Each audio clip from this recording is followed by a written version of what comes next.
The first Republican debate. We will send Joe Biden back. I've had enough already tonight. Don't make women feel like they have to decide on this issue. Hello, my favorite English language learners. It is your favorite English teacher here, Amy Joy.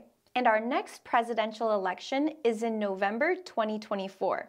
And even though that seems pretty far away, both parties are preparing now. For example, the Republicans are holding debates for their primary election. And if you don't know what that means, stick with me because in this video, I'm going to teach you 22 advanced English vocabulary words you need to know in order to understand our election processes in the United States. And before we begin, since you're here watching this video, I imagine that you're pretty interested in American politics. So after this video, you might want to check out my other video on 20 advanced English vocabulary words about politics in the United States. But for now, let's talk specifically about American elections. Let's go. First, let's talk about different types of elections in the US. First is the presidential election. This is the big one that everybody follows and determines who will be president of the United States. And in this election, there are two candidates, one from each party, one Republican and one Democrat. But how do we decide who those people are? Well, each party holds a primary election, often called a primary or primaries in the plural form. And this type of election is when each party votes for the candidate that they want to run for president. Primaries are also really interesting elections because not everyone participates. In most states, you can only vote in an election if you are registered to that party. So if you are a Democrat, you cannot vote in the Republican primary, and if you are a Republican, you cannot vote in the Democrat primary. Now, some states have different rules for their primary elections, so that does not apply to everybody, but generally that's how it works. And another type of election are the midterm elections. Midterm refers to the middle of the presidential term. So the president's term is 4 years, and the midterm elections occur halfway through, or 2 years into the presidential term. And in these elections, we vote for other government positions like people in Congress, our representatives and senators, and even some governors and other smaller positions. Now let's talk about the people who are involved in an election. Number 4 is the word incumbent. Incumbent. And this refers to the person who is already in office or they already have the position and they are running for re-election or running for the same position again. And typically there is an advantage to being an incumbent because people already know who you are. So in an example, we can say, in the upcoming 2024 election, Joe Biden is the incumbent because he is currently the president. And in some smaller, more local elections, an incumbent might even run uncontested. To be or to run uncontested means that you don't have a rival or an opponent. There is nobody else running against you. And in this word, you can see the prefix un, which means none or no, and contest. So this word means no contest or nobody against you. So if there is not a second person running, then the election is uncontested. There's no contest. Now, besides the people running for office, we also have our voters. And so word number 6 is constituent. This is a great word that appears all the time in the news and in politics, and it refers to a person who lives in a specific area or district and is represented by an elected government official. For example, I live in California and our governor is Gavin Newsom, so that makes me Gavin Newsom's constituent. Gavin Newsom represents me. But I am not a constituent of Greg Abbott because Greg Abbott is the governor of Texas. And I don't live in Texas, so Greg Abbott doesn't represent me. Now, similar to constituents is a candidate's voter base. And this refers to the group of people who typically support or vote for a particular political candidate or party. For example, since Joe Biden is a Democrat, his voter base consists mainly of Democrats. And typically, while a candidate is running for office, they try to appeal or pander to their voter base. This means they do and say things that they think their voter base wants to hear, so they will come out and vote for them. Now, continuing on with different people involved in our elections, we have the Electoral College, or individual electors. And this leads me to a very complex topic in American politics. So let me explain.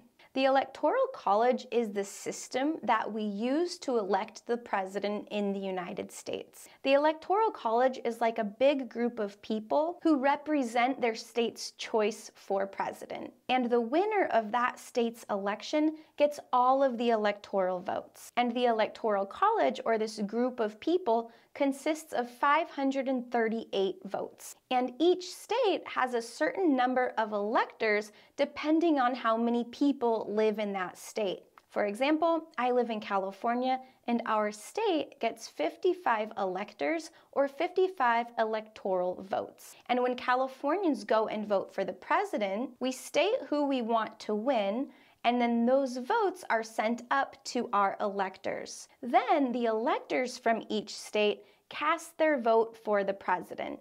And in order to win the presidency, a candidate must receive the majority, or over half, of the electoral votes possible. Not necessarily the most votes from the people. So this is why sometimes a candidate might win the popular vote, they might win more individual votes, but they could still earn fewer electoral votes and in the end lose the election. So in simple terms, the Electoral College is like a group of people who vote for the president, and their choices are based on the votes of everyone else. And before we move on to our next word, I want to remind you that if you are studying for the TOEFL, the IELTS, or just trying to improve your vocabulary in general, my new vocabulary workbook, 75 Advanced C1, C2 level words, is available now on my website, yourfavoriteenglishteacher.com. So after this video, go visit my website and buy my book today to continue improving your English and building that vocabulary.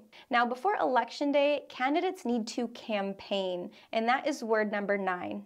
The word campaign can be a noun or a verb, to campaign. And a campaign is just your big plan to try and win an election. It includes things like meetings, speeches, and advertisements to get people to vote for a specific person. For example, running a campaign in the US can be very expensive. You need to hire a lot of people and spend a lot of money on advertising. Now, a useful collocation with this word is campaign trail. And this refers to the series of events and activities that a political candidate participates in while running for office, such as speeches, rallies, debates, and meeting with voters. For example, during the campaign trail, the presidential candidate traveled to various cities, held rallies, gave speeches, and debated opponents. All of those things, that whole series of events, is the campaign trail. And another part of campaigning is stating your platform. A political party or candidate's platform means the set of beliefs, goals, and ideas that a party or candidate stands for and promotes. And it helps voters to understand what a candidate or political party represents. So, for example, in 2020, Joe Biden ran on a platform of reducing student loan debt and fighting climate change. Those were two ideas or beliefs that he really promoted and wanted to implement when he became president. Now, after the candidates have spent over a year campaigning, it's finally time for voting day, which leads me to word number 12, the polls. Polls refers to the location where you can vote.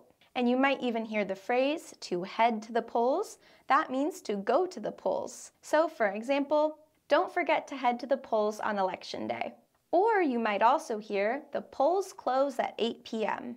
Now, this word can be a little bit confusing because we also use the word poll to mean a survey. And when talking about elections, we also have exit polls or exit surveys. And exit polls are surveys given to voters as they are leaving the polls. These surveys ask voters who they voted for and are used to predict the outcome of the election before the official numbers are in. So sometimes we try to figure out who is going to win before we actually have all the information by using these exit polls. And moving on to word 14, we have the word ballot. This is the specific piece of paper used for voting. And a nice collocation with this word is to cast your ballot, and that is the act of voting. So an example might be, head to the polls to cast your ballot. You need to go to your polling station in order to vote. Then we have word number 15, which is voter turnout. And this refers to the percentage of eligible voters who actually vote. So different from some other countries, in the United States, voting is not mandatory. And so unfortunately, not everyone who can vote actually does vote. And so voter turnout refers to the number or percentage of people who can vote and do vote. For example, the voter turnout for this year's election was very high, with more people voting than in previous years. And word number 16 is voter fraud.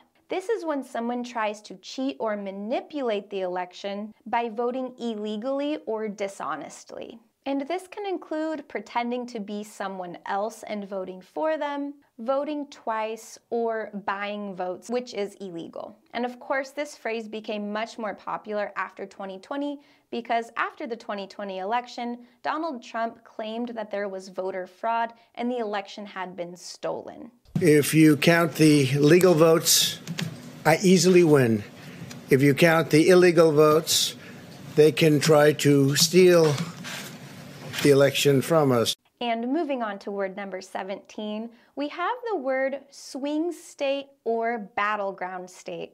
And the word swing means to go back and forth. So the term swing state refers to the states where the outcome of the election is uncertain and could go either way. So in some states like California, we have a long history of voting for Democrats. But other states swing back and forth. Sometimes they vote for Democrats and sometimes they vote for Republicans. So you never know who is actually going to win those electoral votes. And that is why these states are so important and get so much attention on election night. For example, you might hear, the race is very close. We are keeping our eyes on the swing states because they will determine the winner. Then we have another great collocation, number 18, a red wave or a blue wave. Now in my previous video, I mentioned the symbolism of red and blue. Red represents Republicans and blue represents Democrats. And a wave is like a metaphor, meaning when one political party has a significant increase in support or votes. For example, in our last midterm elections, we expected a red wave. We expected more Republicans to win, but surprisingly, there was actually a blue wave, with many Democrats winning seats in Congress. Now, let's talk about after the election. If a candidate wins by a really large number of votes, you can say they had a landslide victory. The word landslide refers to when a bunch of mud or dirt at the top of a mountain slides down.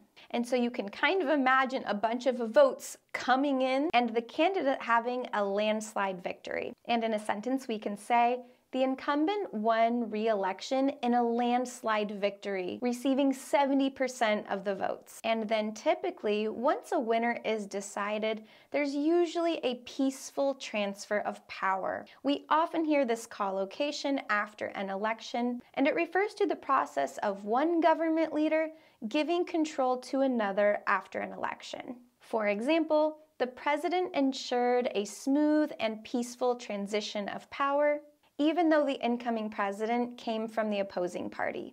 And next, number 21, we have the word president-elect, or really this suffix with elect. You can have a mayor-elect, a governor-elect, a representative-elect, and in this case, the president-elect refers to the person who has been elected as the next president, but has not yet taken office. They are the winner of the election and will become president in the future. For example, after winning the election in November, the president-elect began preparing for the inauguration ceremony in January.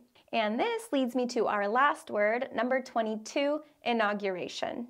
This is a formal ceremony that marks the beginning of a new leader's term in office. For example, in 2020, Lady Gaga performed at Joe Biden's inauguration.